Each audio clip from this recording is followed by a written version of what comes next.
ഞാൻ കുട്ടിക്കാലത്ത് ഏറ്റവും കൂടുതൽ സമയം ചെലവഴിച്ചിട്ടുള്ള മറ്റൊരു നടന്റെ വീട് മമ്മൂക്കയുടെയാണ്. കുട്ടിക്കാലത്ത് മമ്മൂക്ക ഇന്നല്ല അന്ന് ഞാൻ പറഞ്ഞ 80s തന്നെ മലയാള സിനിമയിലെ ഏറ്റവും കൂടുതൽ ബ്രാൻഡ് ന്യൂ ഇലക്ട്രോണിക്സ് വാങ്ങിക്കുന്ന, ഏറ്റവും നല്ല വാഹനങ്ങളുള്ള, ഏറ്റവും സ്റ്റൈലിഷ് സൂപ്പർ സ്റ്റാർ മമ്മൂക്കയാണ്.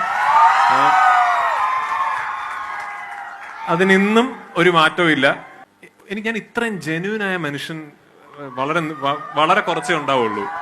എനിക്ക് മമ്മൂക്ക ദേഷ്യം വന്നാൽ ചീത്ത വിളിക്കും, മമ്മൂക്ക് അതുപോലെ സ്നേഹം വന്നാൽ മമ്മൂക്ക ഇരുത്തി നമുക്ക് ഭക്ഷണം വിളമ്പി തന്നിട്ടേ മമ്മൂക്ക ഭക്ഷണം കഴിക്കാൻ ഇരിക്കുകയുള്ളൂ. ഇതൊക്കെ ഇന്നും നടക്കുന്ന കാര്യങ്ങളാണ്. മമ്മൂക്കയുടെ വീട്ടിൽ ചെന്നാൽ മമ്മൂക്കയാണ് ഭക്ഷണം വിളമ്പി തരിക. അപ്പൊ ഭയങ്കര അദ്ദേഹം ഇത്രയും വലിയൊരു ലെഗസി ക്രിയേറ്റ് ചെയ്തിട്ടും ഇന്നും അദ്ദേഹം ചെയ്യുന്ന ഒരു സിനിമ അദ്ദേഹത്തിന്റെ ആദ്യത്തെ സിനിമയാണെന്നുള്ള ലെവലിലാണ് മമ്മൂക്ക ചെയ്യുന്നത്.